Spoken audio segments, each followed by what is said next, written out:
കുടിയൊഴിപ്പിക്കപ്പെട്ട എല്ലാവരെയും പുനരധിവസിപ്പിക്കാൻ ധാരണ. AICC നിർദ്ദേശപ്രകാരം ഇടക്കാല പുനരധിവാസം സജ്ജമാക്കാൻ തീരുമാനം.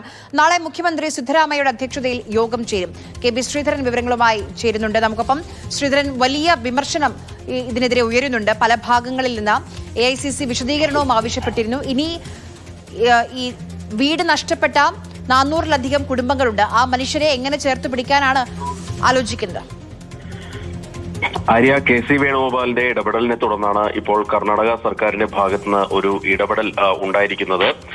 ഏതായാലും ഇന്ന് ഭവന വകുപ്പ് മന്ത്രി, ന്യൂനപക്ഷ ക്ഷേമ ഭവന വകുപ്പ് മന്ത്രി സമീർ അഹമ്മദ് ഖാൻ ഈ കൊഗുലു ക്രോസിലെ ഈ 2 വസീം കോളനിയും ഒക്കെ അവിടെ പോയി സന്ദർശിക്കുകയും ചെയ്തു. അതിന് പിന്നാലെയാണ് ഇതിനു വേണ്ടി ഒരു പ്രത്യേക യോഗം ചേരാൻ തീരുമാനിച്ചിരിക്കുന്നത്. ഈ യോഗത്തിൽ ഇവരെ പുനരധിവാസം എങ്ങനെ വേണം എന്ന് സംബന്ധിച്ച ഒരു കാര്യത്തിൽ തീരുമാനമെടുക്കും. ഉപമുഖ്യമന്ത്രി DK ശിവകുമാറും അതുപോലെ തന്നെ റവന്യൂ വകുപ്പ് മന്ത്രി കൃഷ്ണ ബൈരേഗൌഡ്, അദ്ദേഹമാണ് സ്ഥലത്തെ MLA, ഇരുവരും ഈ യോഗത്തിൽ പങ്കെടുക്കുമെന്നാണ് അറിയിച്ചിരിക്കുന്നത്. മറ്റൊരു പ്രധാനപ്പെട്ട കാര്യം, കേരളത്തിൽ നിന്നുള്ള നേതാക്കളുടെ സന്ദർശനം തുടരുന്നുണ്ട്. ഇന്ന് KT ജലീൽ അദ്ദേഹം അവിടെ സ്ഥലത്തെത്തി സന്ദർശനം നടത്തി. ഇന്നലെ AA റഹീം MPയും ഇന്നലെ ഈ സംഭവ സ്ഥലത്ത് സന്ദർശനം നടത്തിയിരുന്നു. ഏതായാലും കർണാടക സർക്കാർ പറയുന്ന നിലപാടുണ്ട്. അതായത് ഈ വിഷയത്തിൽ ഇതൊരു കുടിയൊഴിപ്പിക്കലല്ല, അനധികൃത കയ്യേറ്റം ഒഴിപ്പിക്കലാണ് ഉണ്ടായത് എന്നുള്ള നിലപാട് ഇവർ ആവർത്തിക്കുന്നുണ്ട്. ഒരു കാര്യത്തിൽ സർക്കാരിന് വീഴ്ച പറ്റിയിട്ടുണ്ട്. അതായത് മുന്നറിയിപ്പില്ലാതെയാണ് ഇത്രയും കുടുംബങ്ങളെ ഒന്നിച്ച് അവിടെ നിന്ന് ഒഴിപ്പിച്ചത്. ഇതിൽ സർക്കാരിന് വീഴ്ച പറ്റിയിട്ടുണ്ട്.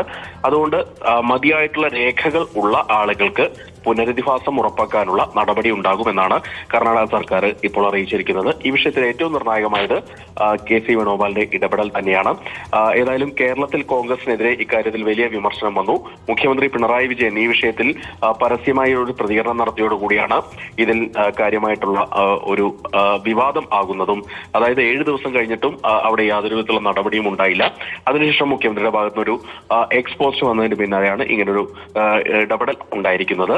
ഏതായാലും മുഖ്യമന്ത്രിക്ക് ബംഗളൂരുവിലെ കാര്യങ്ങൾ അറിയില്ല, അതുകൊണ്ട് മുഖ്യമന്ത്രി ഇവിടുത്തെ കാര്യങ്ങൾ നോക്കേണ്ടത് ആവശ്യമില്ല എന്നുള്ള തരത്തിലായിരുന്നു DK ശിവകുമാറിന്റെ പ്രതികരണം വന്നത് എന്നുകൂടി ഓർക്കണം. ഏതായാലും ഇതിൽ അനധികൃത കുടിയേറ്റക്കാരുണ്ട്, ബംഗ്ലാദേശികളായിട്ടുള്ള ആളുകളൊക്കെ ഉണ്ട് എന്നുള്ള ആരോപണവും ആക്ഷേപവും ഒക്കെ അന്തരീക്ഷത്തിൽ ഇപ്പോൾ നിലനിൽക്കുന്നുമുണ്ട്. ശരി.